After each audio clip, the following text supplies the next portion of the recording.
Patrons. Well, That expensive. And I can come and you know, yeah, that's what they want my zone. These are not construction. In your, can you do it in your, and also comment, yeah. That's what we decided. Yep. and also the start. Thank you, we got, so breakfast recommendation. Yeah,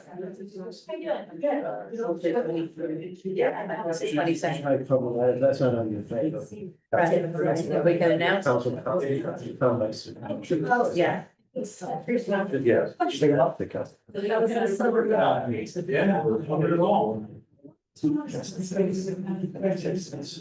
no.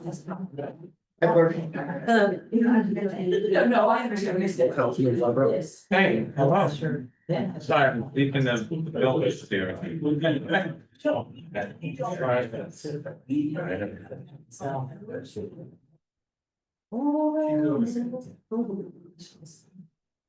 I will pull up as well. It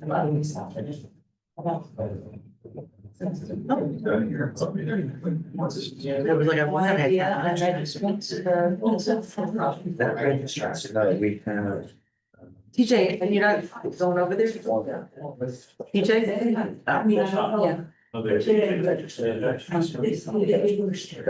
Yeah.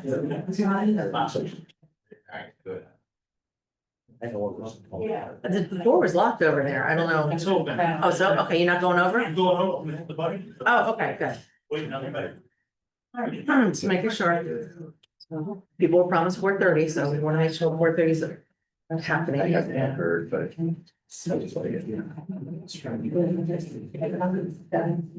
I'm just fixing you. You were sure what it might have been? What? The bill is, what about it? You remember what it might have been that you had a question on? I'm looking right now, sorry. I don't know if I'm jumping at it.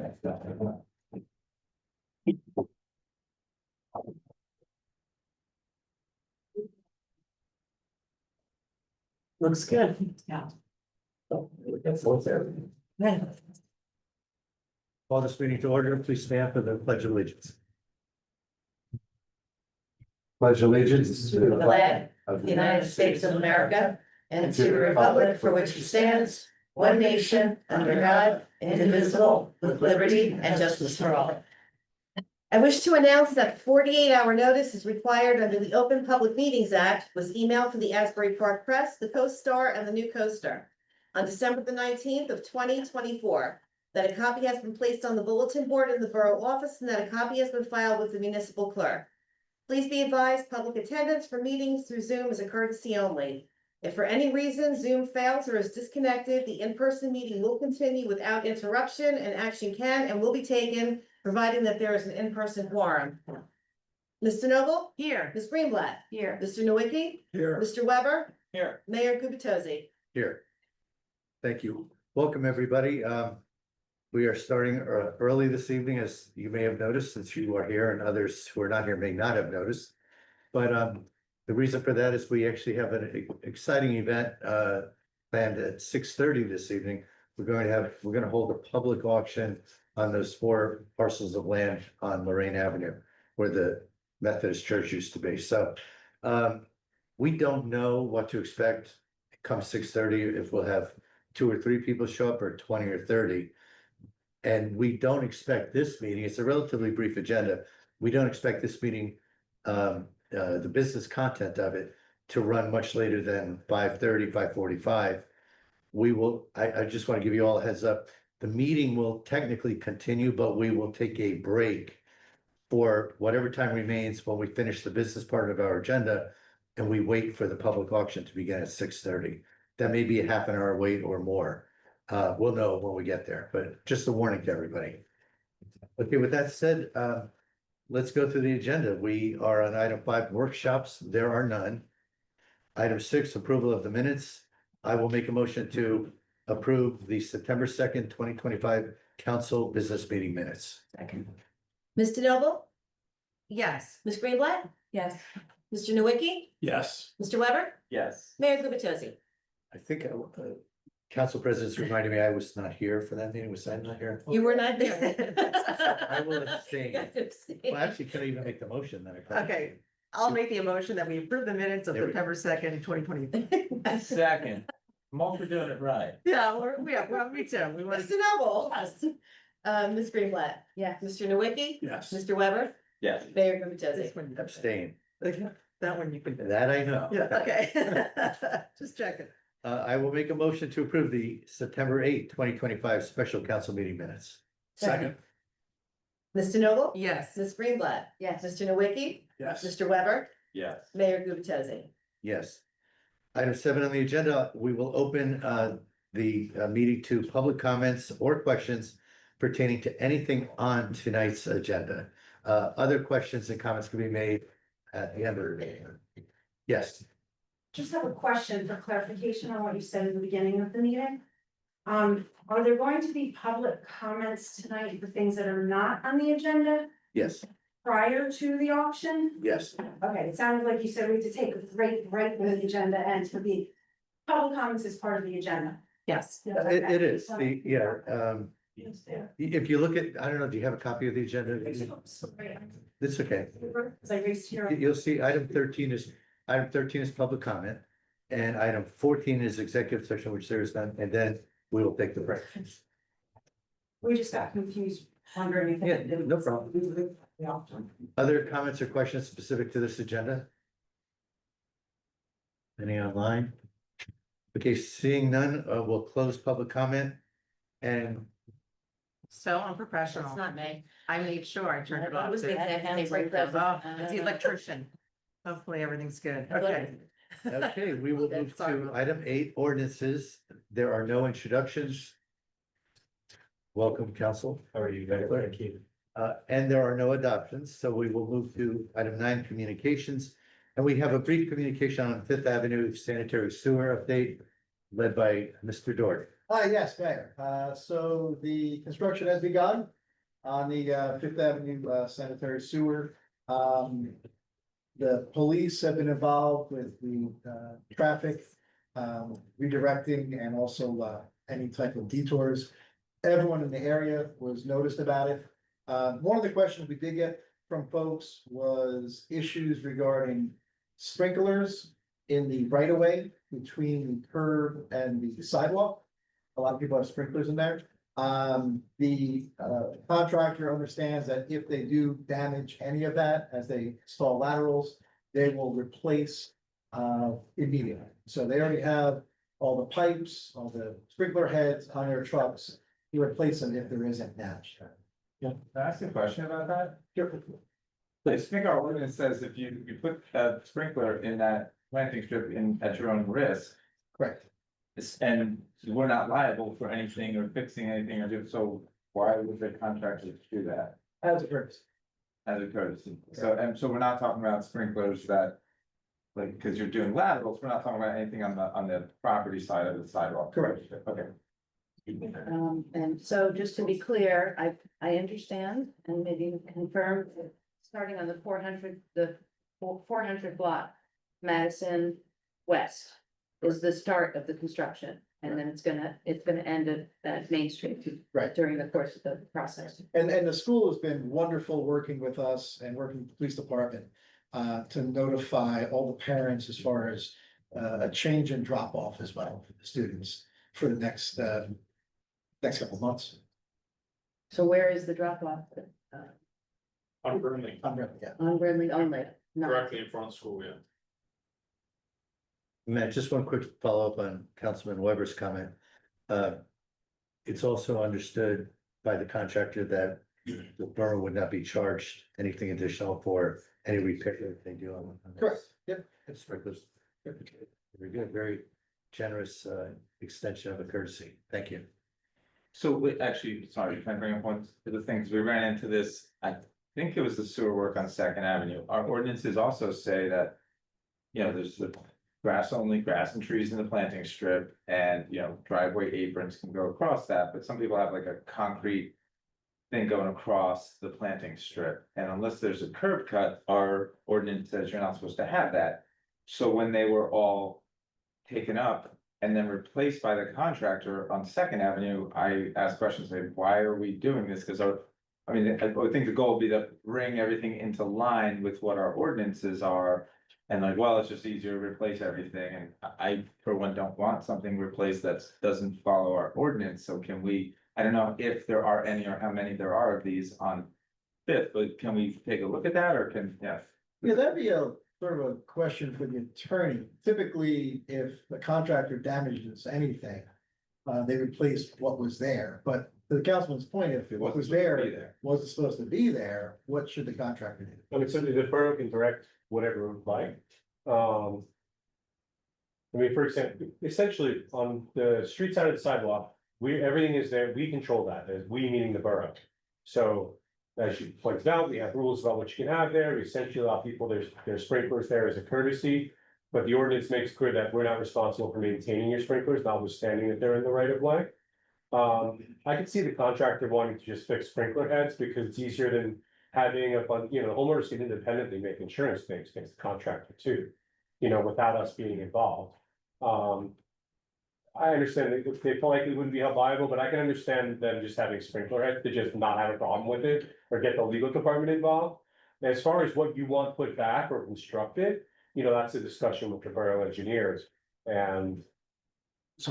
But also, it'd be the governing body, what do you want us to So, do? right, excuse me, man, I did have a conversation with CME regarding that issue, because it had come up at a previous council meeting. And, he said that they would take that, right now, the contract documents show that they would replace those little concrete walks and that 2 foot, 3 foot strip. But he said that they could easily have the contractor not put those back and just replant them with, topsoil and seed. So we can just remove those, and we just need to make sure that the engineer communicates with the contractor to reduce our contract by that amount. So then the question would be, what does the Yeah, governing and body? I said how I feel about it, but to survey the board here real quick. And no, again, it's not on the agenda, so I don't think we Okay. will survey the board, but we'll discuss it.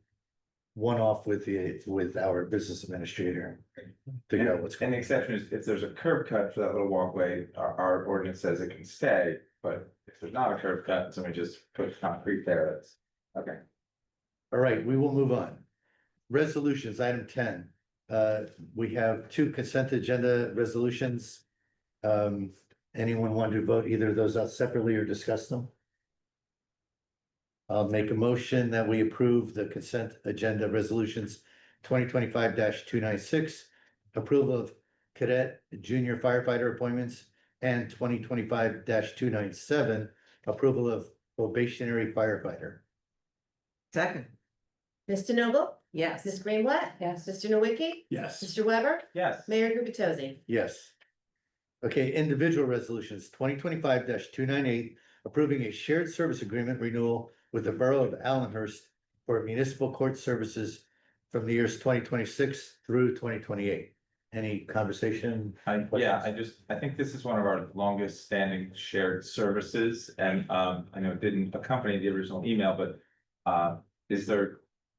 Do we know, is there any changes in this to what we have right now, or is it like exactly similar, do you know, or? It's almost identical. We bumped the fees, the annual fees. That's the part I was hoping would change, but then. Yes, yeah, we did. But everything else is pretty much the same. Now jump ahead to the next, same question for the next one, save you the trouble.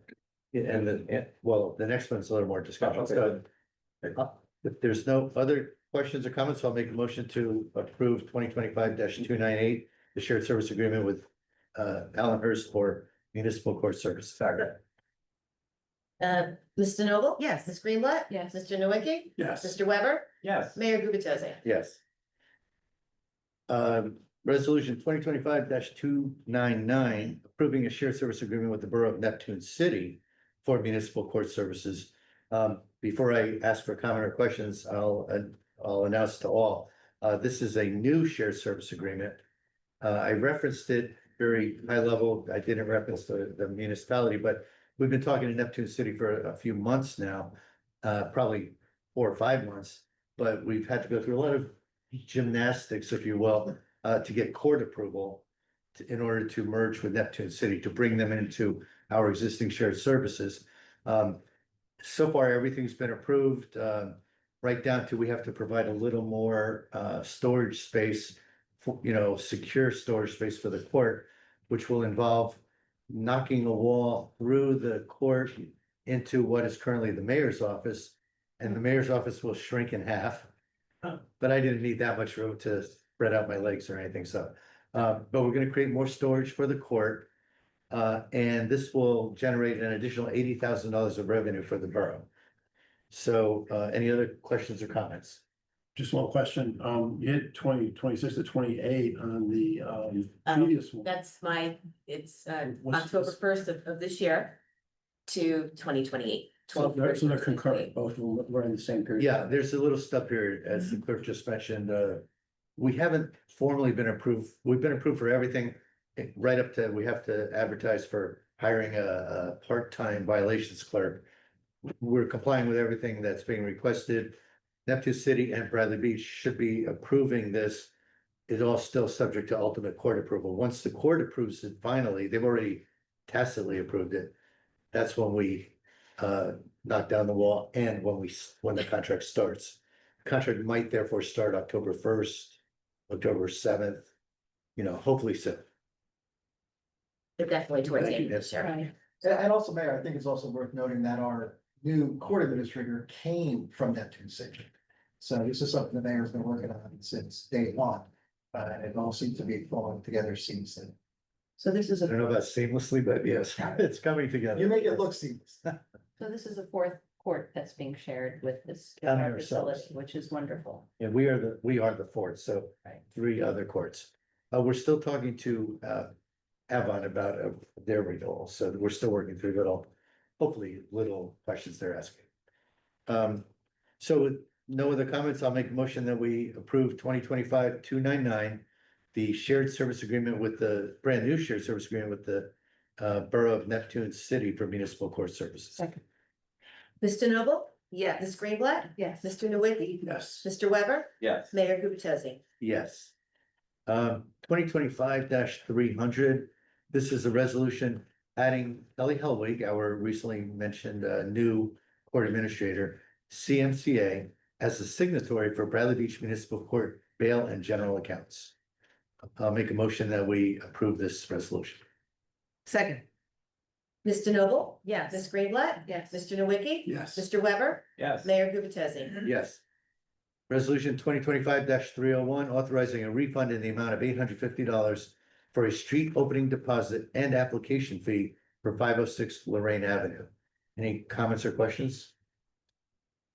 I will make a motion that we approve 2025-301 for the street opening, refund of the street opening deposit and application fee for 506. Second. Mr. Noble? Yes. Ms. Greenblatt? Yes. Mr. Nowicki? Yes. Mr. Weber? Yes. Mayor Gubatosi? Yes. Resolution 2025-302, the bill list for September 16, 2025. Are there any items on the bill list? Anyone Yes. wants to? I had some questions and sorry I did not get these to the administrator ahead of time. The very first item, a general sewer service, they replaced the hot water heater at the fire department. I'm curious how come we pay for that and the fire department doesn't pay for that? All right. I don't know, Aren't we the landlord? Well, right, I mean, like, technically we own the building, but for, like, I don't wanna say smaller, it's not small, it's like almost $2,000, but, is that, is this being charged to the fire department budget, I guess is my question. Let's take a look here. It's the first page, very first. Where's your own cheat sheet? The subcodes, I don't have them memorized, so. 51-26-310. So it's 25-1001-334. Hold on, let's see.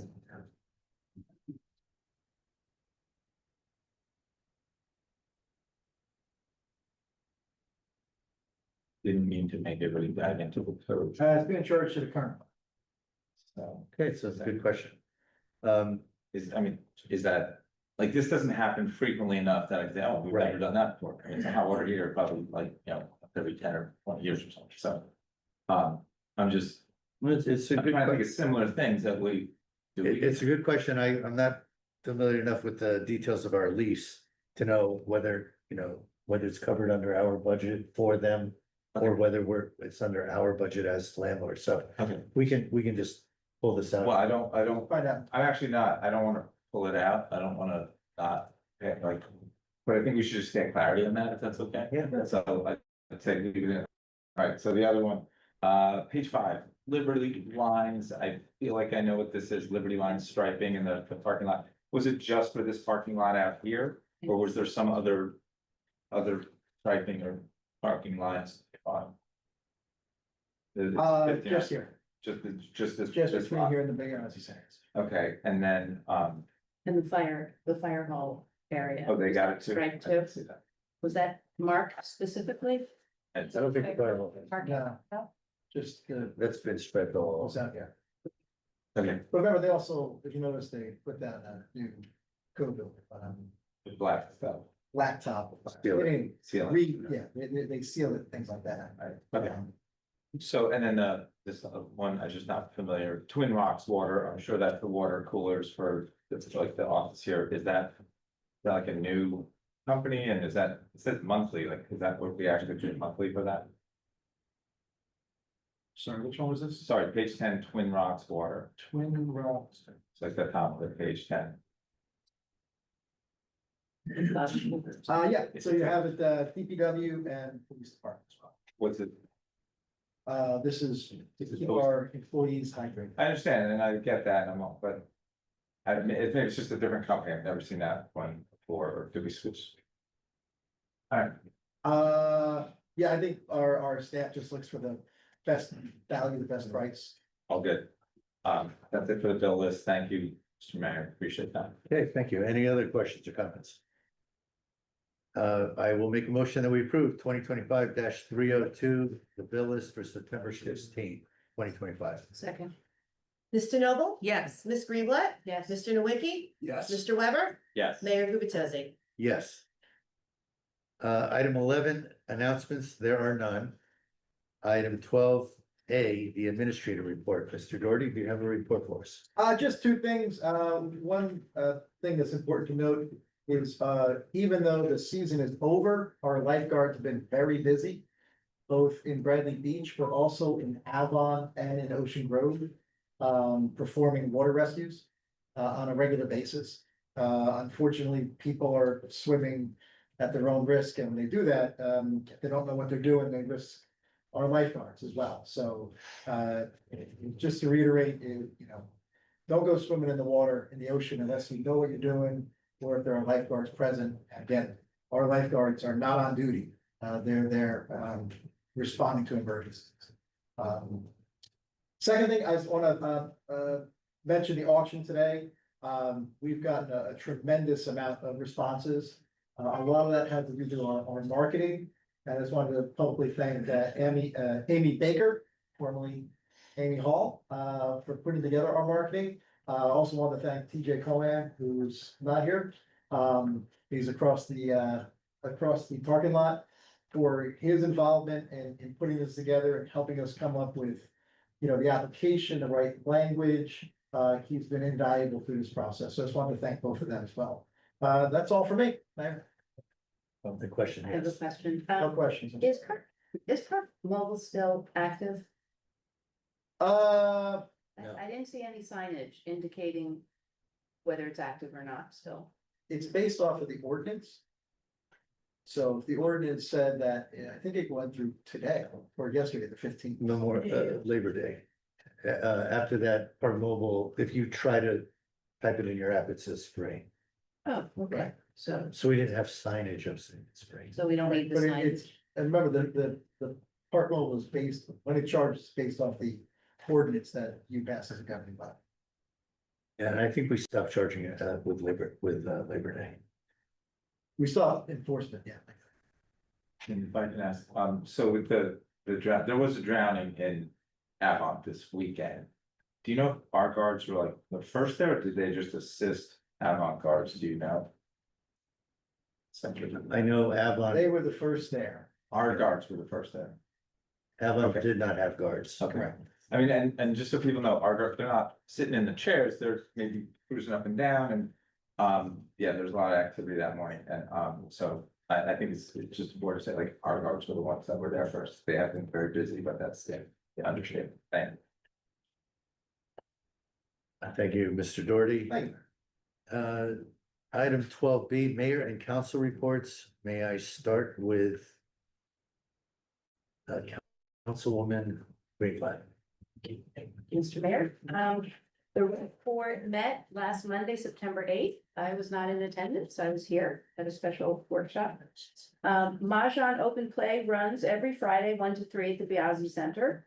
Salted Soul Yoga continues throughout September. Check the yoga schedule on the Recreation webpage for details. The Senior Club meets up September Wednesday, the 24th at noon. Their meetings take place on the 4th Wednesday of each month at the Biazzi Center. Recreation will be hosting its 4th annual Trunk or Treat on October 26th in the municipal parking lot from 1 to 3 p.m. Signups are currently open. Follow the link on the rec page of the borough website to participate as a decorated trunk handing out candy. Please note that the borough will begin construction site work on Monday, September 22nd, as it refurbishes its playground and facility courts, as well as drainage repair and repaving. The work will continue through the fall. There will be limited public access to the facility. The rec board's next meeting is Monday, October 13th, 6:30 p.m. I believe it'll take place at the rec center.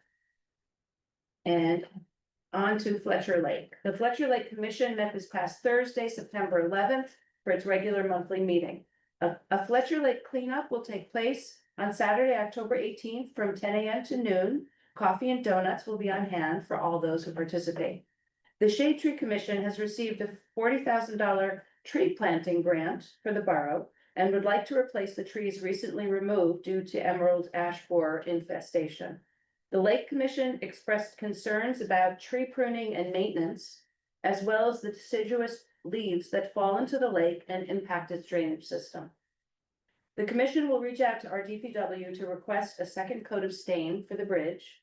And the Lake Commission is appreciative of both Bradley and Neptune's DPW's meticulous maintenance protocols during storm and weather events. The next commission meeting will be on October 9th at 6 p.m. in the council chamber. And finally, the Arts Council met Monday, September 15th. Mark your calendars now for the Arts Council first annual full-day arts festival, Saturday, June 27th, 2026. This event will coincide with Bradley Beach's Founders Day. Details ahead, as the Arts Council will celebrate the arts through hands-on participation and community engagement. Smaller pop-up events will be planned by the Arts Council throughout the fall and winter. And that's my report. Thank you, Councilwoman. Councilman Weber. Thank you, Mr. Mayor.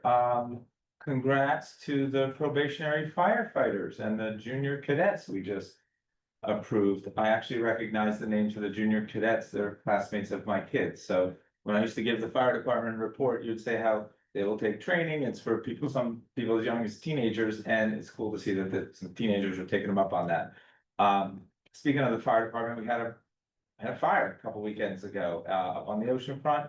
Just so you know, we all got an email from an eyewitness, chief's not here, when you know, singing the praises of our firefighters, of course, but also 2 police officers that they singled out. Just really doing their job and really doing what they're trained for. Did you hear that, chief? No. Wait, you have to watch it on video then. You probably know we got emails about the fire up on the ocean front, singing the praises of a couple of your officers. I think you know that. I just want to remind people that we have an ordinance to put your trash out in a can with a lid on it. You're not allowed to put out a loose bag of trash. The reason is we got squirrels, we got seagulls, we got raccoons, we got foxes. We have other animals probably, but so just don't tempt them with, don't empty your trash bag that's out loose on the curb, put it in a can, have a lid on it to keep the town clean. For the environmental commission, we're still looking for an environmental commissioner. We did not meet in September because normally we meet on the first Monday, there's Labor Day, and also we're lacking a leader. I will say congrats to the folks at the school. The school, it was announced they became Sustainable Jersey status. But when you go to sustainablejersey.com, you see Miss Heather Sauer's picture, smiling back on a slider of a bunch of different towns. So the school did a great job with achieving that Sustainable Jersey school status. I few, I don't know, meetings ago, we had a workshop on the 5-minute beach cleanup. The signs are finally up for the 5-minute beach cleanup. We did get a local business to pay for the signs, and being such a busy local business, they took a long time to get them fixed up, but they were paid for by Love Light Handmade, which is a candles and pottery place on the south end of town. And I went to go see the signs, thanks to our DPW as well for putting up the signs and putting up the bags. And if you don't know the idea, there's just a bunch of mesh bags hanging near the trash cans, a couple, just 3 of them. Lorraine, Newark, and Evergreen, and if you're just taking a walk on the beach and you feel like it, you can take a mesh bag, you can pick up garbage, pick up plastic, and then just dump it in the thing and put it back. So I went to see all 3 of them in place, and I saw the Evergreen one, and there's no bags, and I said, I can't believe it, somebody already stole the bags. And I texted the business owner that paid for it, and he said, somebody might be doing a beach cleanup, and I'm like, I can't believe I didn't think of that. So I have to go back and check if that's the case, we're gonna see. We have more bags than we need to, if that is what happened, but hopefully somebody was just cleaning up and my timing was bad. Want to talk about Sylvan Lake for a second. I thought we had what was a really great meeting here, whatever, week or so ago. But I have to comment on the process. You know, we had it here in this room that could not accommodate everybody who wanted to be in on the presentation or the conversation that followed. And I'm not blaming anybody in the town or anybody that had anything to do with this meeting. It's just that there is no place in town to accommodate a meeting with, I don't know, 60 people or so, however many people were there. And then later tonight, we're gonna have an auction. We have 80 people signed up. I don't think this room can hold 80 people. I don't think there's a Zoom component for the auction, is there? No. Okay, so they have to be here in person. So, you know, we told them to have to be in person. We don't have a room that'll fit that. And so just irony of all ironies, we can't fit people into this room where we're gonna auction off the land where we once had a building that stood that could have accommodated all of those people. So true irony there, just pointing it out.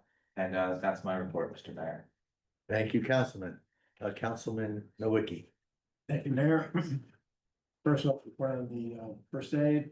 For the operational period ending September 15th, the squad responded to 15 calls and 11 night calls for a total of 26 calls. 14 were for medical, 11 for fire calls. 1 motor vehicle accident, 3 calls involved water rescues. The squad provided mutual aid to Avon, Ocean Grove. The squad welcomes our newest member, Ashley Navarin. The squad requested no mutual aid for this period. The squad fulfilled 100% of their assignments for this operational period. We are still looking for volunteers for the first aid squad. We offer free training for qualified individuals. Anyone wishing to volunteer for the first aid squad, applications can be found on the borough website. On the police report, so the September 4th, 2025, a 40-year-old male subject from Neptune was arrested and charged with hindering apprehension, specifically by providing false information to officers, knowing that he had an outstanding warrant for his arrest. Patrolman Edwin Hernandez and Patrolman Stephen Scott made the arrest.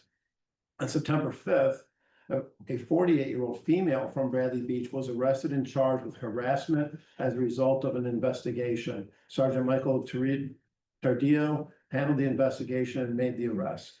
On September 11th, a 22-year-old Asbury Park man was arrested and charged with obstructing the administration of justice, criminal mischief, and causing false public alarm. Patrolman Rafiq Pickett and Patrolman Daniel Crow handled the investigation and the arrest. Between August 26th and September 14th, the Bradley Police Department also arrested 1 individual on an outstanding contempt of court warrant. Officers also investigated 5 motor vehicle accidents and responded to several calls for service. I have no fire department report, but the letter that John mentioned that we received from a resident, I thought it was it's a little lengthy, but I think it really speaks volumes to the service that our police department, fire department, emergency, medical services, and lifeguards do for our borough as well as other communities. But this really says it all. As you all know, on Sunday, September 7th, the Bradley Beach community suffered a fire in the corner of Ocean and Newark Avenues. I wanted to take this opportunity to obviously recognize the Bradley Beach Volunteer Fire Department for the rapid, well-executed, and highly professional response. Their well-executed and multi-town coordinated efforts prevented this fire from consuming more neighbor homes. With that said, the volunteer firemen and their chief are owed our gratitude for their skillful efforts. Also, I would be remiss if I didn't offer a personal thank you to the towns of Neptune, Avon, and Ocean Grove Fire Companies for supporting the Bradley Beach effort to contain the fire so quickly. However, I also wanted to publicly recognize the Bradley Beach Police Department, whose response may have saved lives that day. I was fortunate enough to see firsthand the heroic and fearless actions of this department.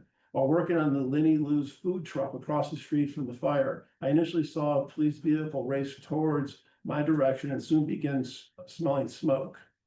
This caused me to explore outside our truck when I immediately noticed the smoke across the street beginning to escape from the windows and doors of the front unit of 1101 Ocean Avenue. That's when I witnessed Patrolman Ian Ambrose and Sergeant William Major fearlessly and selflessly spring into action. They raced not only to secure the area, but actively began a search and evacuation mission amongst each unit in the complex to ensure the safety and well-being of all the residents. Their valor of racing towards the fire caused my own personal concerns for their safety. I actually raced inside the Lenny Lou's truck to retrieve our fire extinguisher for them to utilize while conducting their evacuation efforts in the complex. However, Patrolman Ambrose was already tooled with an extinguisher in hand, so mine wasn't needed. This example just highlights how these two officers put the community they serve before themselves. If I was racing to give them a tool to use to be safe. I know with any fire, the focus obviously and rightfully is on the efforts of the fire department, but I did want to give a full picture to each of you of what was witnessed. I saw two officers who proudly wore their uniforms, putting service before themselves. I saw two officers who didn't pause or crumble under pressure. Their professionalism and response will always live with me. Like I said, I feared for their safety while searching for residents to evacuate. I personally know if there were two towers and smoke was pouring out of the windows of the 110th floor, these two individuals would be first in line to the stairs to help those in need. So I'll just leave it at that. It goes on and on, but that's just really special. So thank you. And last, I'd like to report on Sylvan Lake. There's a meeting this Thursday. Sylvan Lake Commission here in this room. Also, just a quick update, the Ocean Outfall Project, which is basically replacing the old box that conveys the water underneath the dunes, will be under construction. There is no endangered species amaranth in the location, so construction is beginning. We had a pre-construction meeting with the contractor. They are starting to mobilize. They're coordinating with DPW this week because the area behind the sewer pump station where the bathrooms are at Evergreen, that area that in between the dunes that's open is going to be used for storage. There's a couple of sheds back there that DPW uses currently. But that's going to be storage area for the contractor, and work is going to begin on the 22nd of September. It will go for about 5 months. So you'll be seeing equipment being delivered. The traffic routes for the material delivery will be either down Sylvania Avenue from 35 down to Ocean Avenue and accessing the drop curve right before Bradley Beach on the Avon side. DEP will also have a trailer set up at the parking lot right there at the eastern end of the lake. So they will have DEP will have construction management on site during that project. With that, it's just great to see these projects moving and taking care of business. So back to you, Mayor. Thank you, Councilman. And now we'll turn to Council President DeNoble. Thank you, Mayor. I'm just gonna say a couple more comments too about the fire. A friend of mine lived in that building and he was going to Vic's to pick up some pizza. He was on his way back to bring it to his son in the building. And as he was driving, he got a phone call and said, somebody there's a fire in your building. And his son and his cat were both in the building. And he pulled over. He said, I ran so fast, my flip-flops flew off. I got in, I got my son. He said someone knocked on the door, but he ignored it. Well, luckily this time he answered the door and they got the cat out. And then they witnessed the firemen and the police, and they ran to this building that was in flames. And he just said it was like a movie. I couldn't believe that they were so brave. And I wanted to thank them. And I also want to say, just when you think Bradley Beach is so good, it gets even better. People are supporting these people that are now homeless. They're doing GoFundMe's. They're housing them, including our mayor is housing somebody that was a victim of this fire. And I just want to say thank you to everyone, the fire, the police, the OEM, the Red Cross, and our mayor, and people like him that are really making a difference and helping these people through a very, very tough time. So thank you, Mayor, and thank you, Chief and Ron Minsky. I know he's tuning in as well. On a lighter note, okay, the Board of Ed is having their meeting tonight, so I'll report on that at our next meeting. The tourism had a meeting this morning at 9 a.m. and they discussed, they have a tourism summer season survey. Now, if you fill it out, you may win a gift basket with 5 gift certificates from businesses and also a 2025 Jazz Fest t-shirt. They also talked about their fall series is underway. Every Saturday, there'll be entertainment at 4 p.m. Their current budget is $81,000. Shade Tree had a meeting on September 3rd. They are utilizing that grant and we'll soon have 70 more trees out and about all around town. So that's wonderful news. They had one application on Ocean Park. Let me just get the address real quick. 215 Ocean Park Avenue is removing 1 tree from private property. Pollinator Point is going to have pull-ups this year and their account is currently $16,000. And that concludes my report. Thank you. Thank you, Council President. Okay, for my report, just following up on Councilman Nowicki's comment about the ocean outfall work. As much credit as we all try to give Councilman Nowicki and for that matter, Councilwoman Greenblatt for the work they've been doing on Sylvan Lake and on our sewers. I want to once again, sing their praises. We already have funding in place from the New Jersey DEP to do that outfall pipe that the councilman referenced. And we are now with their leadership, we are going back to try to get additional funding from New Jersey DEP. And to that end, we've included and involved a couple of our statewide elected officials to try to assist Bradley Beach in achieving that goal. So just my ongoing thank yous to both of you for the work you're doing to try to minimize the burden on our taxpayers while at the same time saving Sylvan Lake. I also want to give a quick thank you when we were talking about first responders this past Saturday, September 13th, the congregation Agudath Achim, close, Achim, honored, actually recognized our first responders. They provided a luncheon and it was a wonderful, activity. They've done this for a number of years now, running, I don't even know how many, but it's just a lovely gesture from a community within our community that recognizes the value that our first responders bring to Bradley Beach. So I want to tip my hat to them for that recognition. Quick note, on September 11th, the borough has flown 2 flags in remembrance of that event. And those flags will continue to fly through the end of this month, through the end of September. We had wonderful plans for local summer this past Sunday, and unfortunately it was rained out. Local summer is basically intended to just let all the rest of us celebrate the fact that all of our visitors have gone home to school and to work and whatever, and we get to enjoy our beaches for at least that one day and hopefully for the month of September. Even though it was rained out, I do want to thank Linda Curtis, who's the brain person behind the event, and Paula Gavin, our police and our DPW. They were all prepared to hold that event, and I'm sure we will do it successfully in the future. Speaking of local summers and speaking of our residents being able to enjoy our beaches, beach lockers will remain in place through the end of the month, barring any unforeseen storms. A severe storm approaching might require us to take in the lockers and minimize damage to them. But right now, the plan is to leave lockers out. Any of you who are trying to enjoy our beaches now may have noticed that we did have to remove our Moby mats. We had a lot of beach erosion with the last storm that came through a few weeks ago. The water now was coming in and reaching the Moby mats that we had put back out. So DPW came to me and said, we really can't maintain this. I did give them permission to remove the remaining Moby mats. So let's try to enjoy our beaches as much as we can over the last 2 weeks of September, but just understand that's what's happening a little behind the scenes.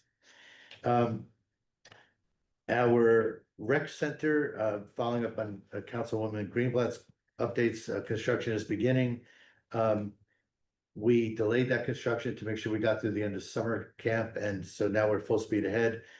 Today, I received notice that Bradley Beach will receive a $100,000 grant. Thank you to Senator Vin Gopal and Assemblywomen Peter Paul and Donlin, but they put in a request for Bradley Beach to further enhance our rec center next year. $100,000 that we expect to be able to use to create new pickleball courts. So that's a. I was hoping I'd be able to announce that, and literally that came in today, so we've been trying to do that for a few months. And with that said, that concludes my report. We can now move to item, let's see, 13 on the agenda, public comments and questions. Yeah.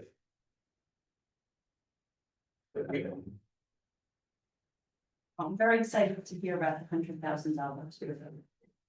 More pickleball courts. Question is, where would they go? We know that there's a place to put that is viable. We don't know. We say the greenhouse. Help me, I'm over in 302 Fourth Avenue. Okay.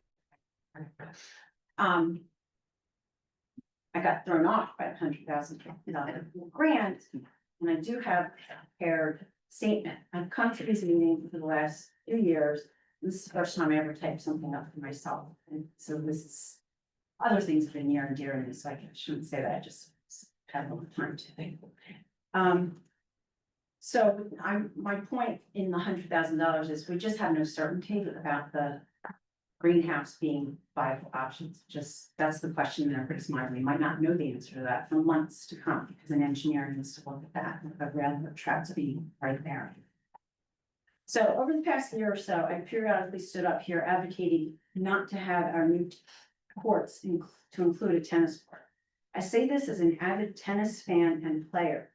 So today, if you have not heard me in the past, you may ask why I would advocate to have dedicated pickleball courts and forgo having an option to play tennis in my own town, tennis in my own town, sorry.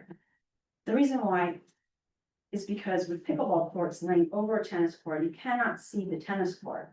And knowing that there's a large pickleball community in Bradley, I believe omitting the tennis court serves many more. Think about 16 people using the courts versus 2 people. But that's even if 2 show up on the tennis court that has 18 continuous lines with a line every 3 to 6 feet. So even if a newly surfaced court is available, if you can see the tennis court, what would be the point in striping for tennis if you can't see the tennis court? If you did this on a football field, it is equivalent of having 42 additional lines. Can you imagine how distracting that would be for the players and fans? I've been told that the recommendation by the rec center committee and the rec director is to be able to serve everyone. But who is everyone? That includes tennis players that will use a court with 18 lines on it. What led the rec committee to this decision? What was their process? Although not publicly available, I had the opportunity to review all rec committee meeting notes year to date. And I can't find anywhere that this topic of whether or not to strike for pickleball was ever discussed. I've also noticed that each time the plan is reviewed at council meeting, the rec director has not been at the meeting. Perhaps I overlooked her attendance. Nothing against Courtney, but is she familiar with tennis so she could possibly understand how difficult it is to play that sport with 18 lines? Last week, approximately 26 residents attended the monthly rec committee meeting. My understanding is that this has never happened before where any residents have attended a rec meeting. Within the crowd of residents, there were several tennis players. A few made statements that they would find it impossible to play on a tennis court with all those lines. One said you'd have to be a genius. Few tennis-only players have even said that they will never use a tennis court that has so many lines, but found dedicated tennis courts in neighboring communities to play on. For all we know, there are 1,000+ tennis players in this town, but they just can't use the court that they can't see. So for those less serious players, or as I think you call them, recreational players, then just put up a tennis net so that they can hit the ball back and forth over the net. And that's like what it is. That is really all you can do when there are so many lines to try to see as you are running for the ball. At the last council meeting, Councilman Nowicki suggested that we look at the striking decision again to ensure we are best serving the community. It seemed that the council agreed. So we were led to believe that the council could decide on how the striking on the courts will be. Even at last week's rec meeting, the rec director said that it was the decision of the council. After a year of lobbying for pickleball only, I only learned last week, after the rec committee meeting, that the grant money is contingent upon us having a dual purpose court. Why didn't our engineer, who's involved with the filing to get the grant, ever state this when presenting the plan, when I suggested pickleball only lines? But then I learned that there is a way to request a change in the plan so that the dedicated pickleball courts can be considered. I am told this is a lengthy, arduous process, but is it?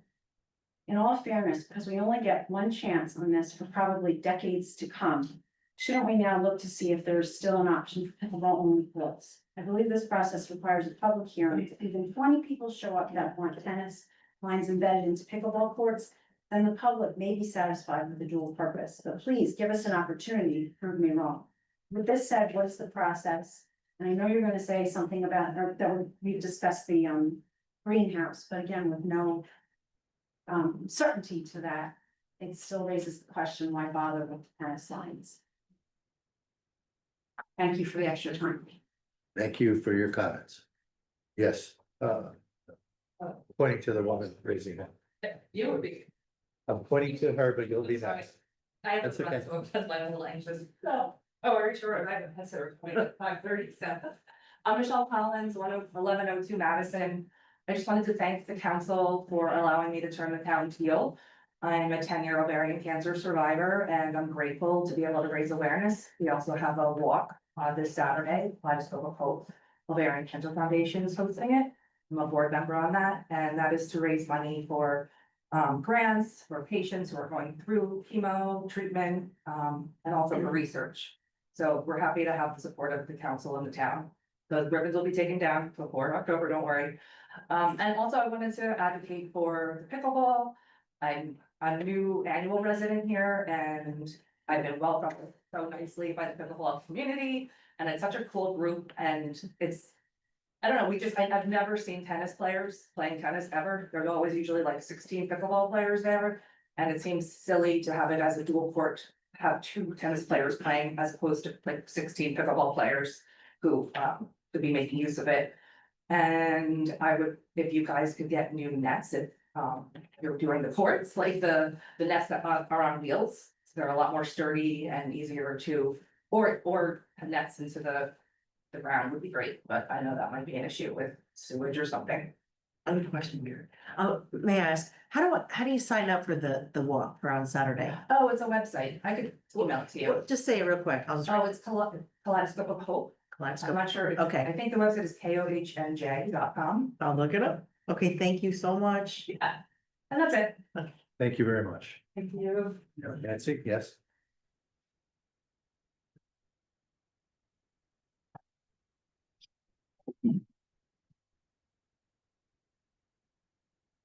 Nancy Meadow, Ocean Park condominiums.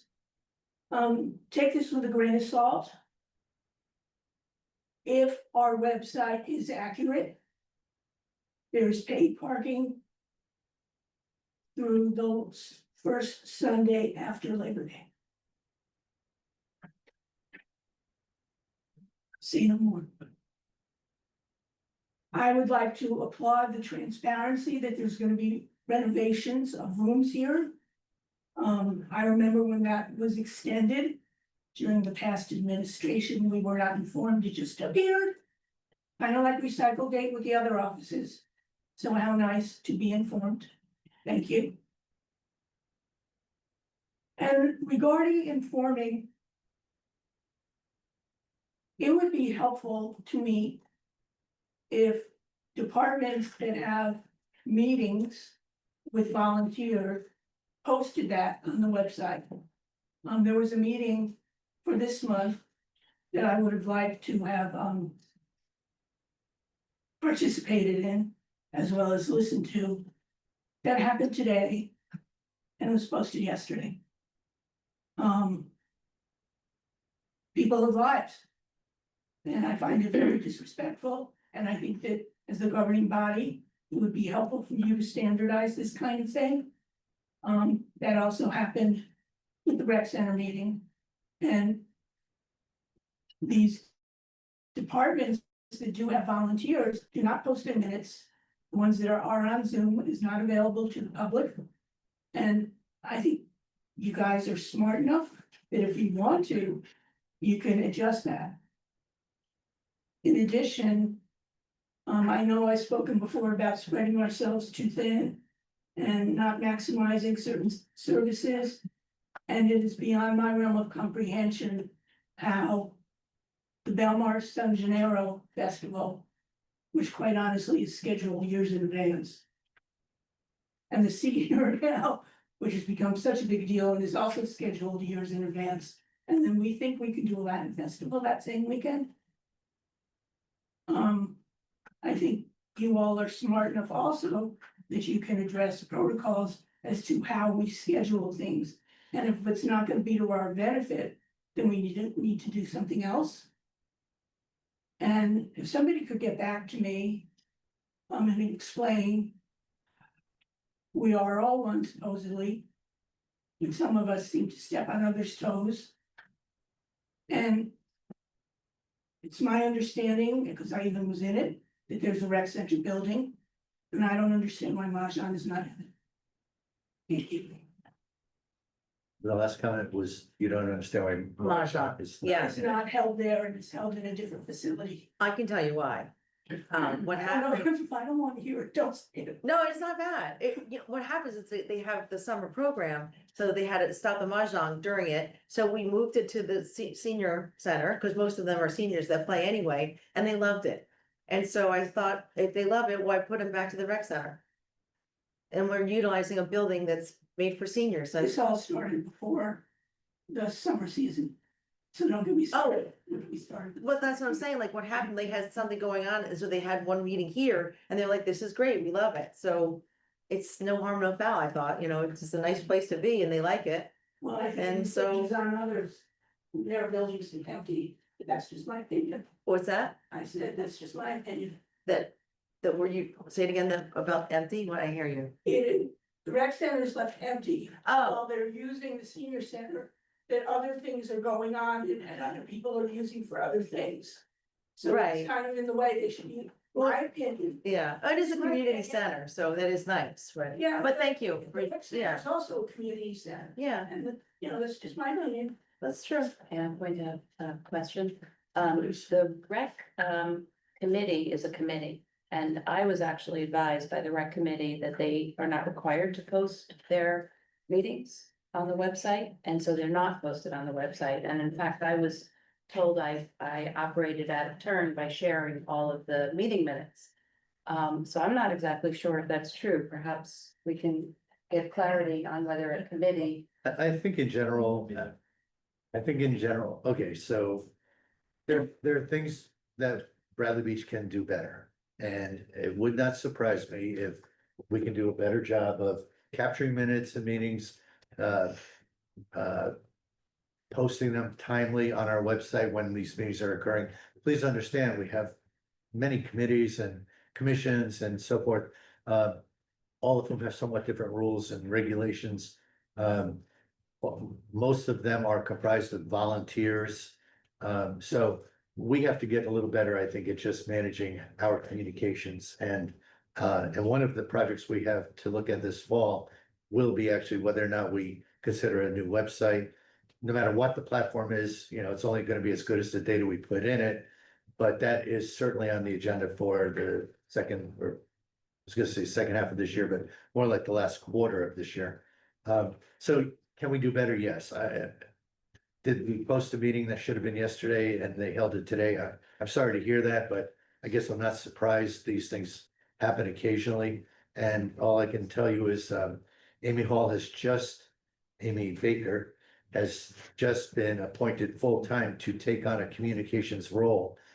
many may not realize it, but she was doing communications work for the borough for free. We were not paying her for communications work. Now we are, as a result of paying her full time. She and I are having regular correspondence even now about rules and procedures she's going to promulgate.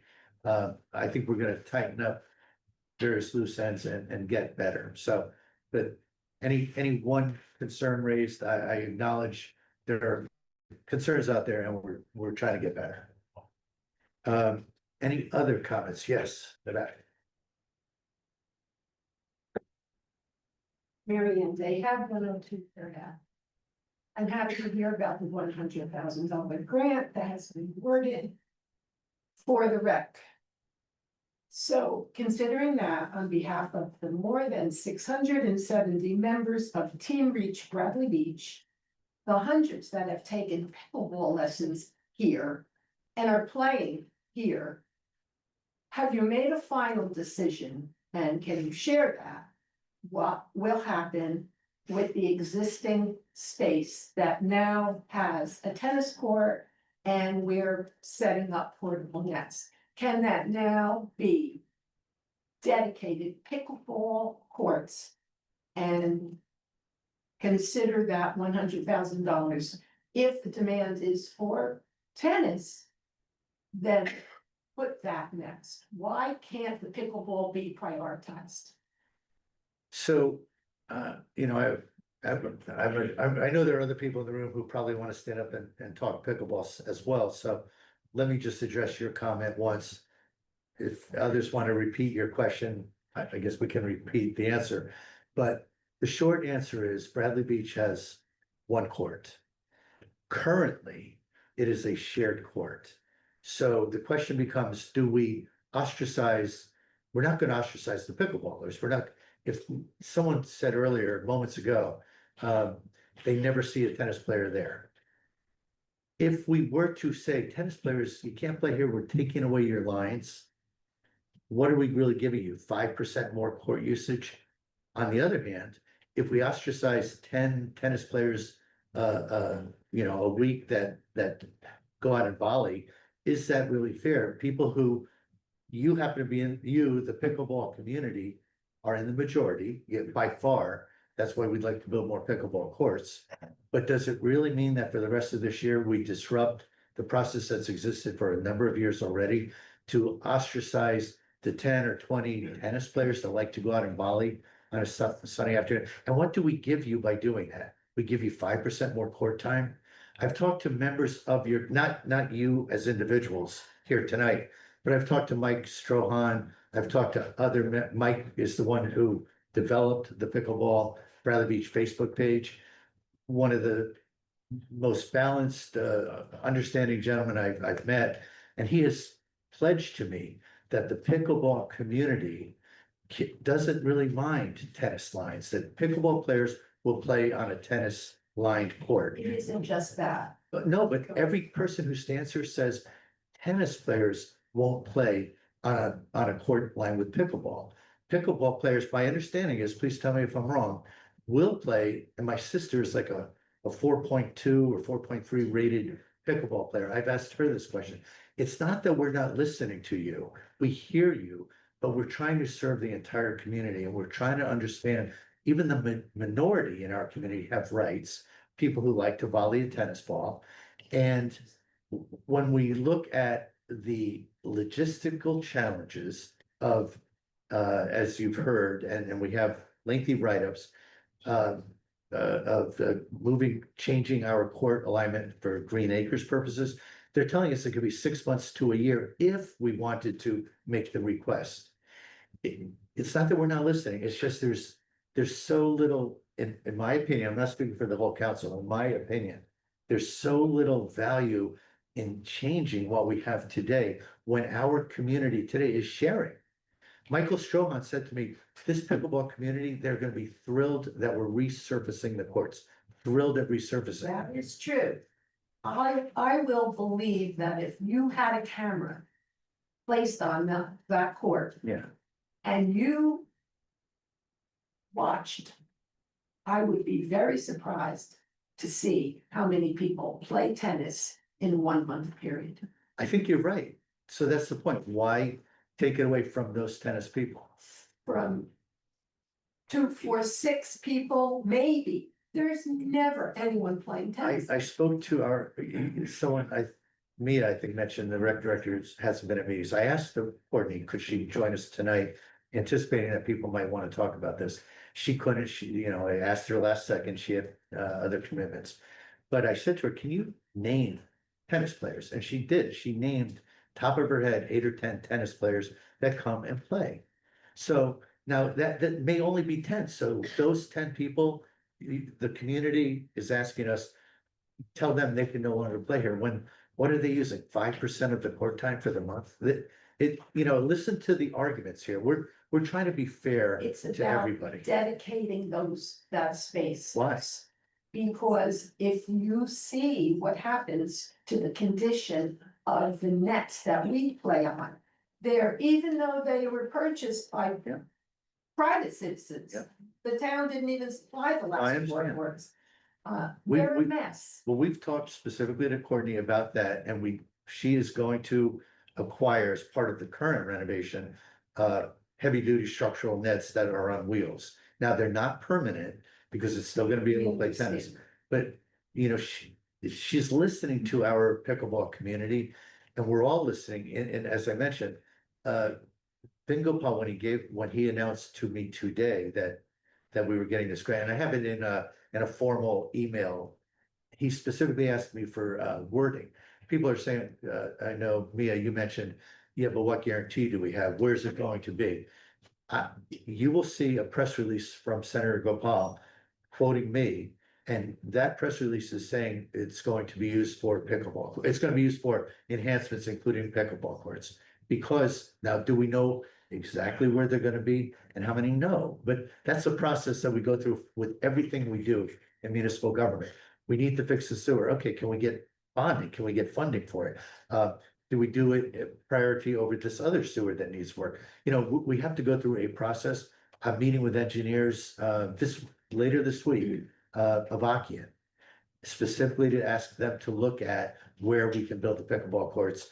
The initial conversation includes, but it's not limited to, the greenhouse. And can we expand beyond the greenhouse? And is it too close to train tracks? I think it's practically on the same tracks. I said, the conversation includes the greenhouse, it's not limited to. Just think that the idea of putting dedicated pickleball courts and then addressing the tennis would be far more popular than. Yeah. Would you say, you as a pickleball player or others that you're speaking for as in this room, that you can all speak, of course, but would you say if we could not change, that you would not play pickleball anymore on this court, or are you aligned with the tennis people who won't play tennis? No, we can play pickleball Okay, on court. If you have already, which I'm sure the decision has been made, I'm well aware that this construction, reconstruction, resurfacing is going to begin very soon. So that said, I don't think we should have to wait another 6 months or a year before the rolling nets are put in place there. Once that surface is done, that should be part of and that. that will be, that is the plan. All right, thank you. Okay, thank you. Yes, Eileen, way in the back. Joe Cooley, 509 Monmouth Avenue. Joe, go. I'm sorry, I pointed to, Boy, I can never get this right. You're next. I'm sorry, I was trying to point over, sorry, John. Mind you may go first, it's okay. And go from, no. No, no, man. Just a second, It's just 112 Fourth Avenue. Trying to be a voice of reason. I have been seen at these meetings for years now. And I've learned one thing, and I observed everything. We all have our own lanes that we are passionate about. You know what mine is. And I know Sylvan Lake has their issue, Fletcher Lake has their issue, pickleball has their issue. Tennis had their issue. We can go on and on and on. But what I want to do is say thank you, to the council and the mayor and the BA and Erica for putting up for the impatience of your community, me included. I want it now. It's not gonna happen. The more I learn about municipal government, I understand, and I am trying to be patient about my things that I'm very passionate about. But I know we have to follow a process. In the end, we will all be satisfied. But I think we have to be more understanding and more become better listeners about the process that you people have to go through. Our residents are not used to having a council like this, who are listening to us and trying to reason with us and explain to us with intellect and purpose as to why things have to be the way they are. Thank you. And I promise I'll try to be more patient about my passionate. The lockers, the showers, the beach. You all know when I come up here and the bill list. I mean, we all have our own lanes. But thank you for putting up with the residents. And you are trying in your best to do the best for all the residents and satisfying everyone. You have accomplished so much in such a short period of time. It's amazing. And I can only imagine the behind the scenes hours and work, hours that you have spent to try to meet the needs of our residents. I could go on and on and on, but thank you. And I want to promise that this baby boomer will try to be more patient because I know my generation wants it now. Thank you. Thank you. Other comments? Oh, Joe. Me, I can You go were, now? you were the. Sure. come on up. I almost pointed right past you again. Joe Kulik, 509 Madison Avenue. Jane, 2 weeks ago at the last council meeting, another resident brought up about the broken lamp posts. Yes, And I heard that you were gonna have a meeting about them. Well- What came about that? I know, Matt, we said that we're gonna take a look at those lampposts. What happened with that? I have to follow back up. Okay, because what the Public Works has to address it. I'm sure they're gonna cap them off and put a cone on or something. Maybe we can follow up with them and see if they got that done. Well, And do you have Joe's email that you can talk to each other? Maybe no, I'll give, get it at the end of the meeting. give Matt your email Yeah, I'll so get he can follow up with you. Yeah. I just thought they could tuck the wires in home, put a plate on They, it. you know, yeah, they might even done something to them and we wouldn't even know it, but Matt will be he's on top of that. Another resident brought up about the eyesore of the greenhouse at the rec plant. Can't PW just take the building down and at least the building will be gone? It's not that big of a building. Even though it's not being used as a greenhouse, it's being used for storage right now. Oh, So it does have somewhat of a purpose, but we think we could utilize it better as a pickleball court. okay. So that's all right. more recreation rather than just storage. So, but it has run its useful life already, the greenhouse. Okay. But that was a thanks, good guys. question. Thank you, Joe. Thank you. Paul, Ms. Shamkin.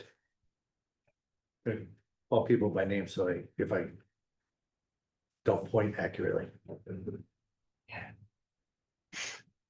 On the Shampton 411.5 Lorraine Avenue. Well, the church is gone. Empty lot there now. Hopefully in less than an hour, those lots will be sold off. It'd be nice if they were all bought, put together as a tennis center maybe.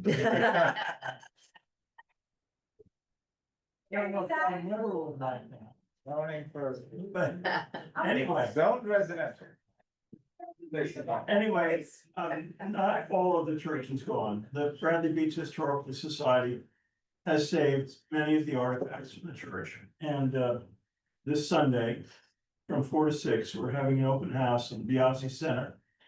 And we've invited former parishioners to come back and claim a Bible or hymnal, which we say from the church. We have over 100 of them that are inscribed with the donors' names and who they were dedicated to. We're hoping those people will reunite with these books.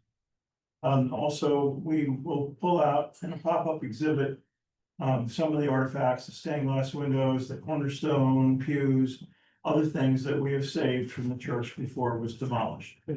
So that's open house from 4 to 6. Please spread the word, especially if you know some former parishioners. We'd love to get them back. Sunday, Question, John. Sunday, This Sunday. great, thank you. Thank you. Thank you. At Biasi Center is across the way. Others, Mr. Bagwell?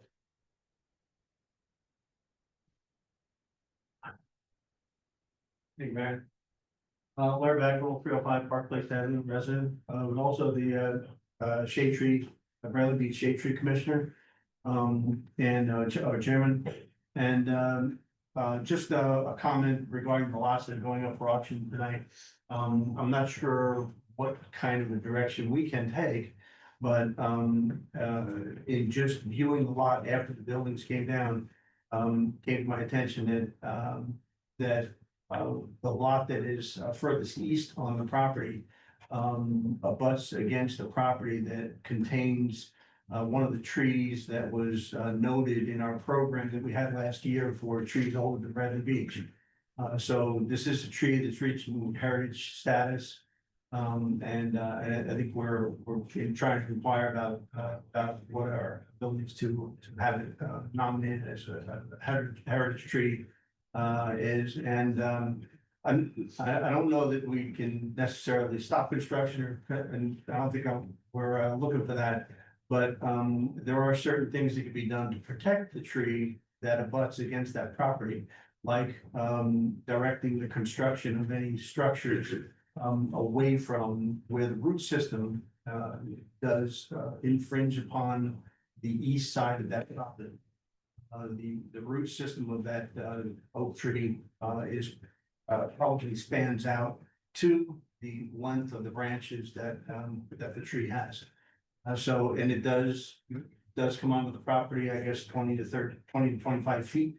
And of a 50-foot piece of 50-foot parcel, you know, if they directed, if they were gonna have a garage apartment on the property towards the rear, they build on the west side of the property instead of the east side, and therefore protect the tree. So I don't know if there's, if an easement, you know, could go with the lot, or some kind of a stipulation for the purchaser of the lot to direct the building so that it doesn't ruin a tree that's with Bradley Beach. Thank you for your thoughts. Yes, sir. Very good segue for what I'm here for. My name is Zig Panic. I'm a licensed tree expert. And I'm here to advocate for two of the trees on 313 Lorraine Avenue. I just want to give you a quick synopsis of my background. I'm a resident of Monmouth County since 1975. I'm a member of the International Society of Arborists, New York Shade Tree Federation. I'm a former park manager for the 360-acre Hugo Park. I was also the manager for the 800-acre Hartshorn Woods. I was also the assistant superintendent for Shade Tree for Monmouth County for 600 miles of highway trees. And I was also the licensed tree expert for all the parks in Monmouth County and golf courses. So I did have an opportunity to have a look at the two trees. They are historic trees. I just want to bring, well, first I want to thank the mayor and council for letting me come up and speak about these two trees. I'm not a resident of Bradley Beach, but I'm proud to say I'm a tree hugger. And I'm here I did hug those trees yesterday. So, but I want to remind everyone here, and you might remember that on this day in 1999, Hurricane Floyd hit this area and it was devastated. It was severely flooded. those two trees took that flood. And they are over 150 years old, and I don't know if anyone really knows the history of it, but James Bradley, who was the founder of Bradley Beach, donated those trees. Those were two of the trees that were left from that community, because he also donated other trees because for the church being built and basically he was looking for a church in the woods. So these are the last two remaining trees. So I did have a look at it and I measured it, and the two trees there are, the circumference is 9 feet 6 inches around. The canopy goes approximately a diameter of 100 feet. So, and it does overlap, as the gentleman before me talked about, does overlap on the other property. And so goes it with the tree roots. The tree roots can also go out that far. And in my experience with trees, especially for these older trees, this tree has the capacity to live to 400 years or maybe better. I mean, right now it's withstand that hurricane, Hurricane Sandy, and many before that. I don't know if it's gonna withstand any development that gets built next door to it. And I'm asking this council to look at that lot. And there could be some sort of a deed restriction. I've worked with other developers on that. Nobody wants to stop the building from going there, but we need to be aware that this tree is there. And if there's any kind of digging, any kind of work that needs to be done, it should be supervised by, I'm not looking for the job, but it needs to be supervised by someone who is an expert. And I just think that needs to be looked at, and maybe when that lot gets sold on that portion, that should be made aware. And hopefully a tree lover is gonna buy it, because he'll have that beautiful tree right next door. And it's really part of his property, and they'll look over, there's a short fence, you could see right through. It's really quite a magnificent tree. I really don't have anything else to say about it. It's just that, whatever we can do to preserve those trees, and I'm happy to donate some time to help that happen. So, Well, thank you very much. appreciate your comments and Mr. Bagwell's. I will say that it's a gorgeous tree. I don't think anyone up here disagrees, and it's a little late now in the game to talk about deed restrictions or whatever, but we'll certainly be aware of that and work with whoever purchases the property to see what they are willing to consider do with their property. Well, Lisa, if somebody doesn't come out there and start hacking away at the canopy, there are things that can be done there, without affecting that neighbor, that new neighbor that might be there. So if you have an expert will come out there and work with that homeowner, if there's any digging for, let's say, a garage apartment, we could take a look at that and make sure that backhoe work in there. And I've done that with a lot of builders in different communities that I work in. And when it's done, we clean the wound, we treat the wound, and we backfill properly. And the tree will live another 100, 200 years. Thank you very much. Thank you. Can you just repeat your name, please? Zig, Z-I-G. Uh-huh. My last name is Pan, P-A-N-K. Thank you. Other comments or questions from the audience here? Okay, seeing none, I'll go to Zoom. Mary Ann Spillman, I believe your hand is raised. I'm trying to unmute. Okay, I think I have. Yes, I have a question about what happened with on September 2nd meeting, we had a bond ordinance 2025-29 for the renovation or the work to be done at the pump house. And I wonder what happened to that ordinance, because I had objected to the wording was not descriptive of what was actually being done. And I thought that the council agreed that there should be changes made, but I don't know what happened, whether there were changes made and that's going to be reintroduced. Where does that stand? I was not in attendance, so this is first I'm hearing about this. But Matt, you wanna take it? It was passed. We passed it as it was, Yeah. recognizing that the wording was maybe Right. not perfectly descriptive, but we passed it as it was written. Oh, I did not hear the passing of it, so I'm disappointed, because I think that when we go for a CAFRA permit, we may get into some expensive problems unnecessarily because we're suggesting in the wording that there are functioning bathrooms there. So we are implying that the sewer capacity is sufficient for the bathrooms that we'd like to have there. And I am not sure that the very reason that that pump house was abandoned because of potential sewer problems. So I don't know where that sewage is going to be dumped, whether it's going to affect the beach in any way. But when we go for a CAFRA permit, that's going to have to be addressed. And I thought it would look a lot better if we described the process internally more accurately before we start the expensive process of going for a CAFRA permit. So Ms. Spillman, I unfortunately wasn't able to attend that meeting, so I missed the concerns that you just, relayed now. But I can tell you that we've been working with CME, our engineer. They don't believe, they're gonna confirm, but they've already had conversations and they don't believe we need to request CAFRA permitting because there's going to be no expansion of the actual building. So that's at least what we're being told.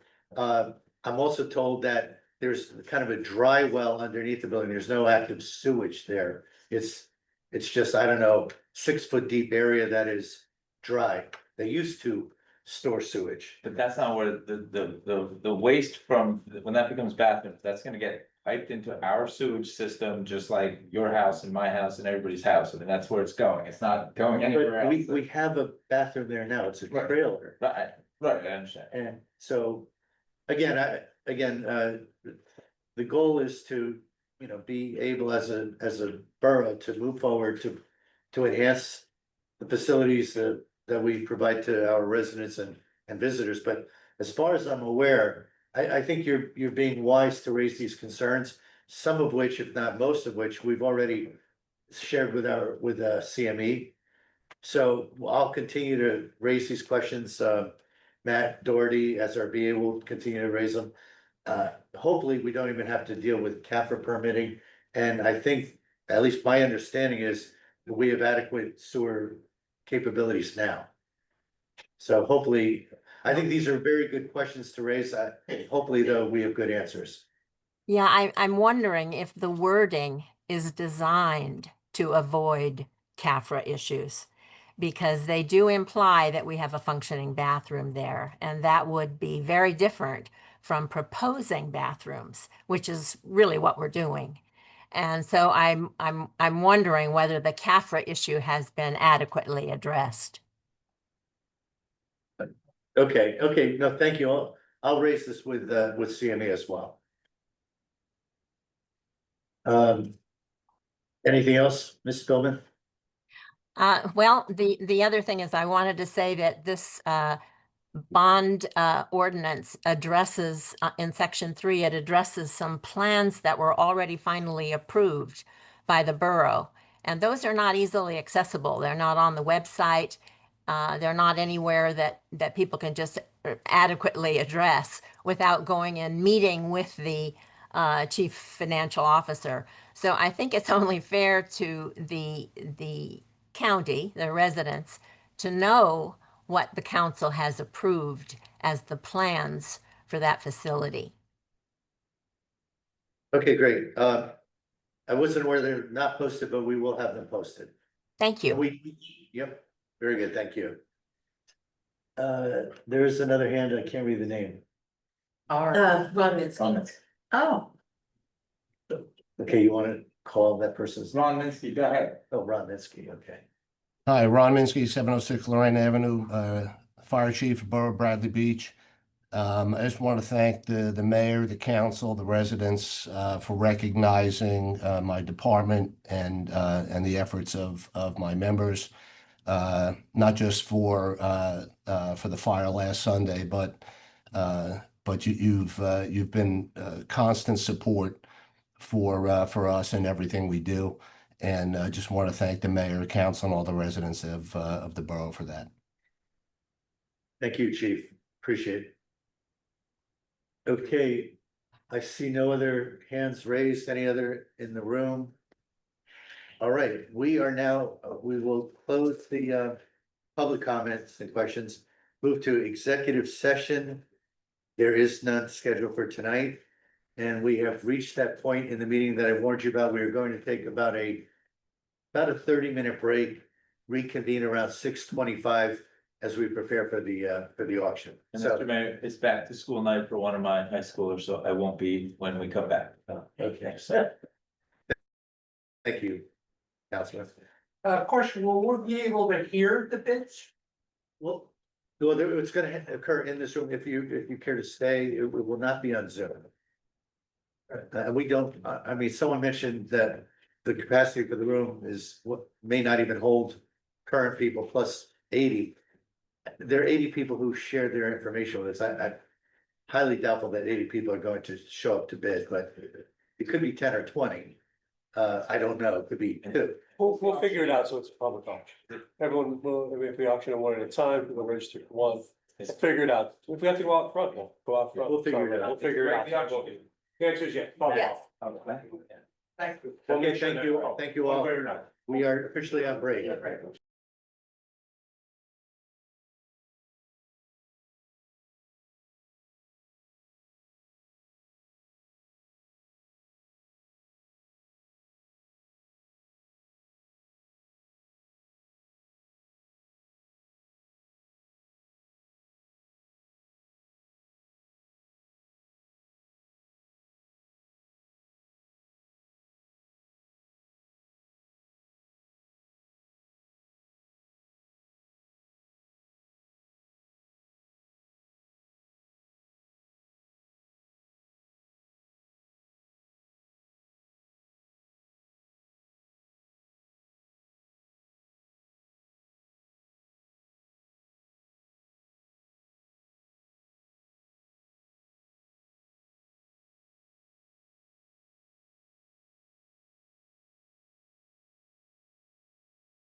one or two last second items. So Oh, yeah, I'm just waiting for the folks across the parking lot where you registered and gave the checks. They're just putting them all together, bring them over, and then we'll start our auction, so.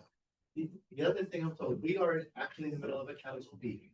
We've taken about a half an hour recess and now we are about to in a moment end that recess. But I'm told that our owl, this little camera, right? I'm not putting it this little. I see people turning around looking behind. This is a camera that normally rotates around and kind of just talking follows the audio.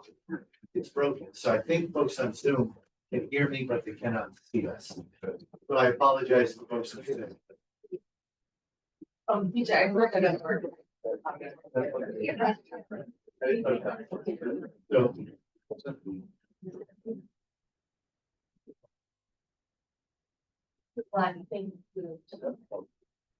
Okay.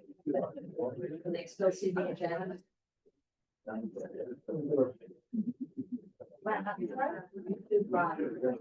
Yes, yeah. That's what I'm using.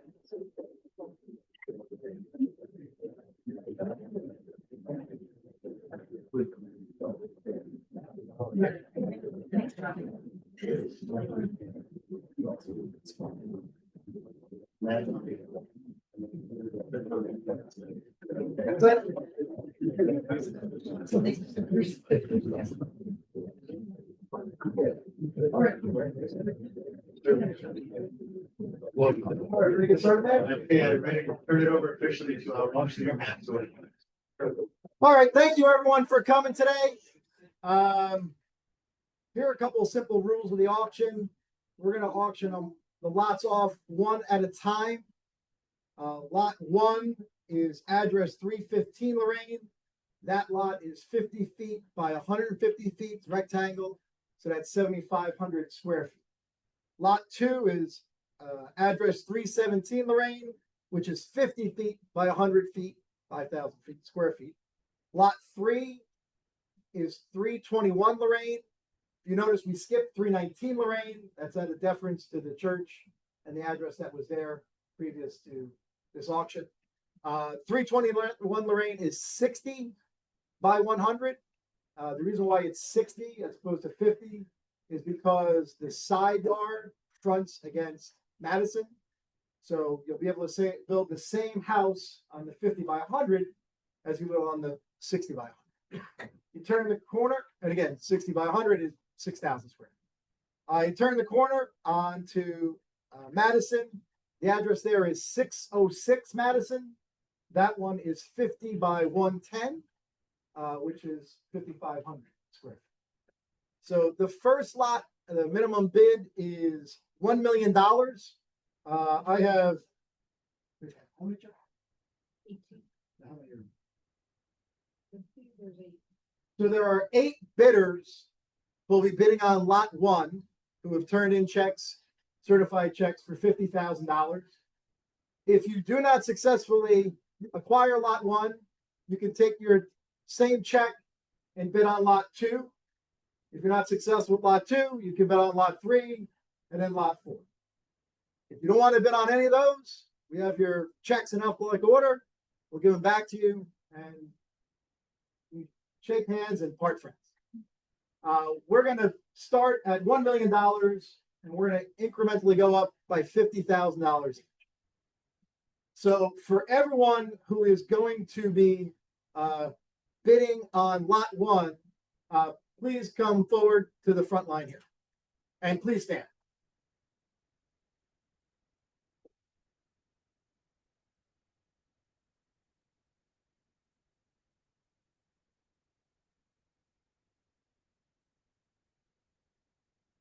Is anyone outside that is bidding?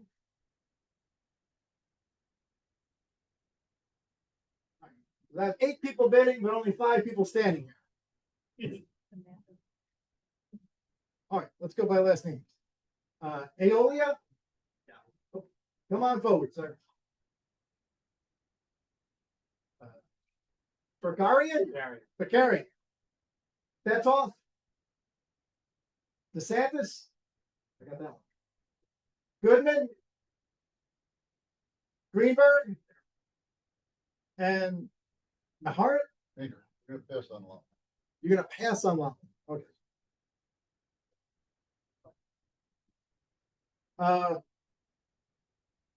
McNollen? You're not bidding on. So we have 1, 2, 3, 6 bidders, 60%. All right. So very simple. Opening bid is $1 million. If you're gonna bid, raise your hand above your head. You raise your hand up to here, that's not a bid. Hand goes above your head, right? So who's willing to bid $1 million?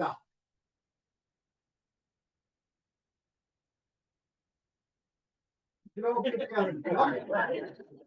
listen, don't hesitate. Who's willing to bid $1,050,000?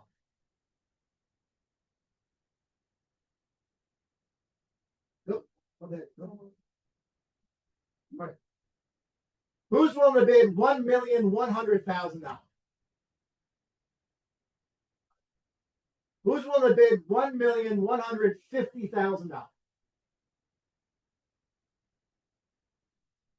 Just 3 of them?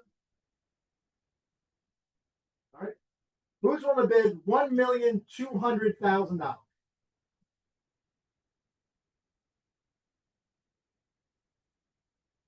All right, there are our final 2 bidders. $1,250,000.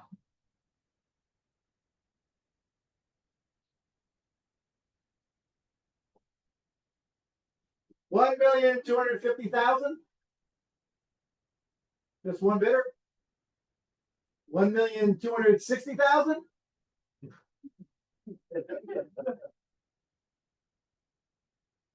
$1,250,000 going once. 1,250,000 going twice. So, congratulations.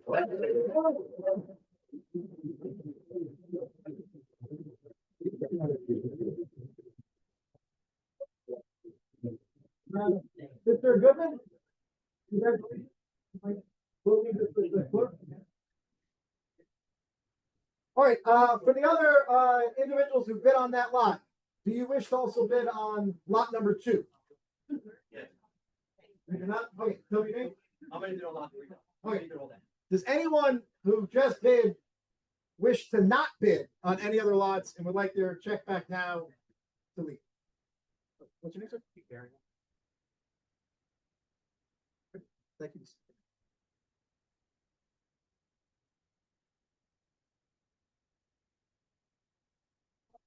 So the next lot is going to be lot number 2. So everyone who turned in a check for at least $40,000 is eligible to bid on lot number 2.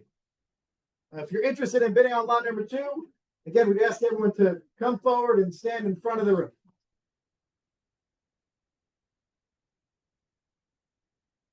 Lot number 2, to reiterate, is 50 by 100, and the address is 317 Lorraine. As you should all know by now, our opening bid is going to be $800,000. If you wish to bid, raise your hand up. Don't wait for other people around you. Just go ahead and put it right up there. All right. So, opening bid is $800,000. Who's willing to bid $800,000? Who's willing to bid $850,000?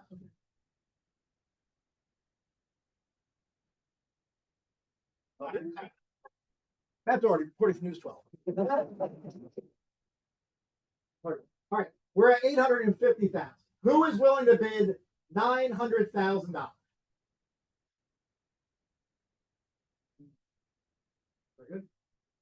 Who is willing to bid $950,000?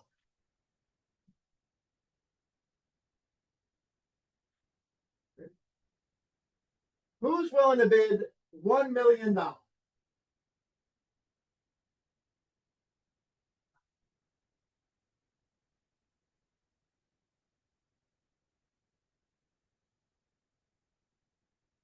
Okay. Who's willing to bid $1,050,000?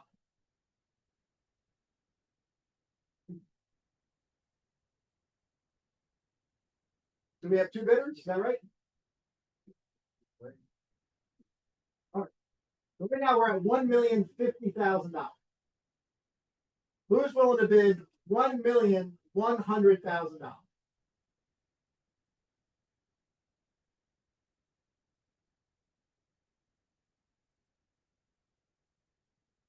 $1,115,000.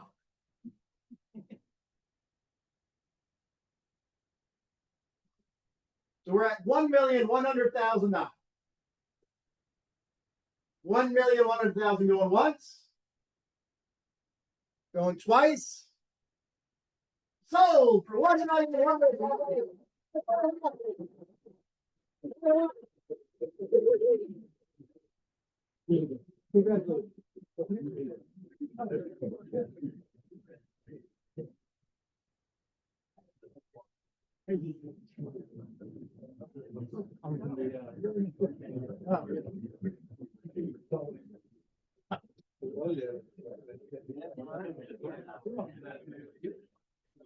Congratulations, Mr. Greenberg. Next lot. Lot number 3. Address is 321 Lorraine. This is a corner lot. 60-foot frontage on Lorraine and 100 footage on Madison. And it's 60 by 100. We're going to start at $800,000. You wish to bid on $800,000, please put your hand above your head. All right. $850,000. $900,000.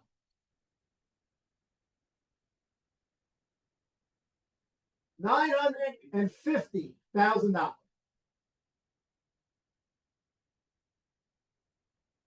$1 million.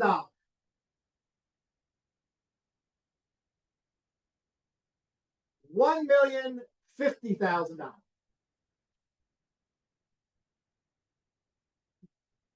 $1,100,000.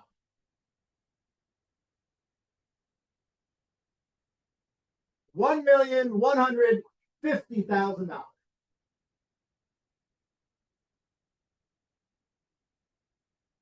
$1,200,000.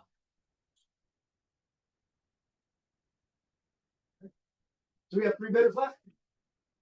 All right. $1,250,000.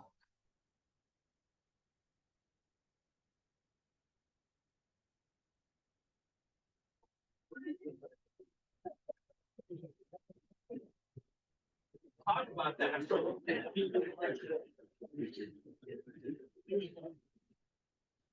Someone's trying to get himself out of the doghouse.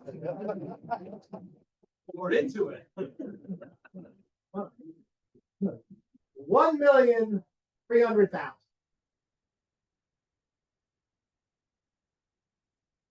$1,300,000. $1,315,000.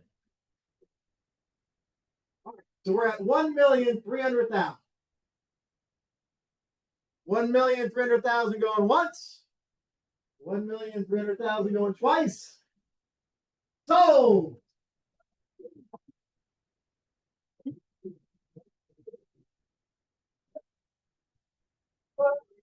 What's your name, sir?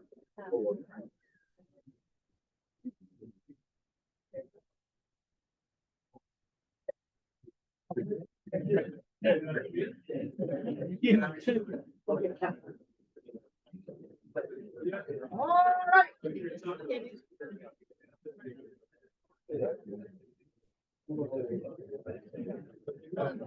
We have our last lot. Hold on a second, everyone. Stay with me. Stay with me. What a forecast. All right, everyone, stay with me. Stay with me. We got our 4th and final lot.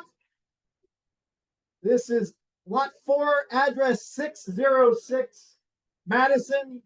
This is 50 feet wide along Madison, 110 feet deep, so 5,500 square feet. Minimum bid on this is, once again, $800,000.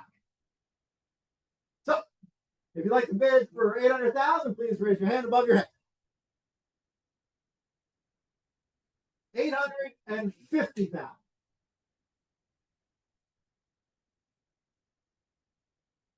900,000.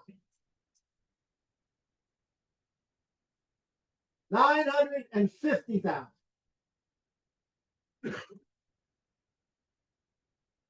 $1 million.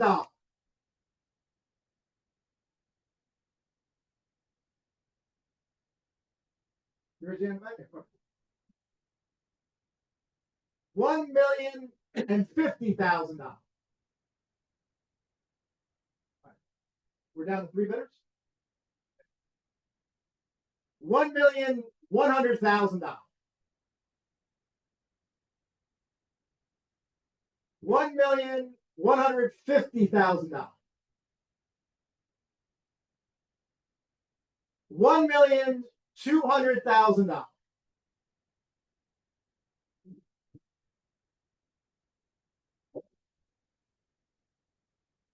What's the last two bidders?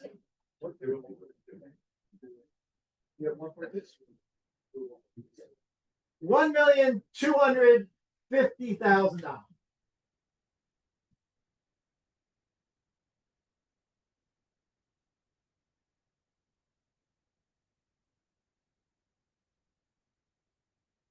$1,225,000.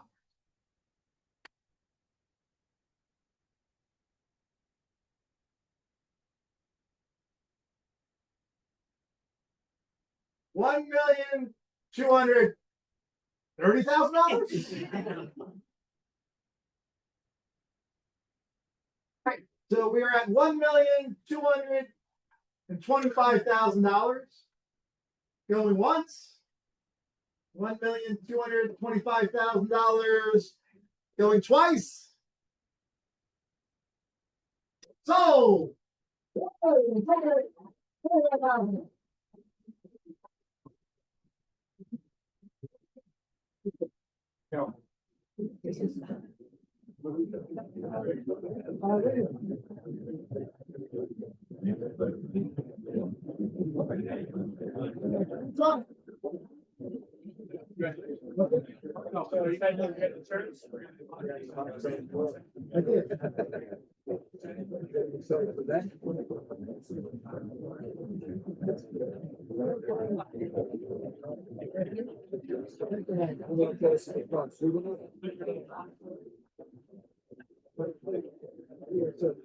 Thank you very much.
Sorry, we have a couple of check folks that didn't bid.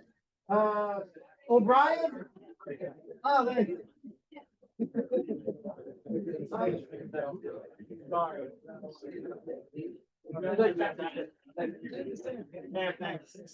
Great job.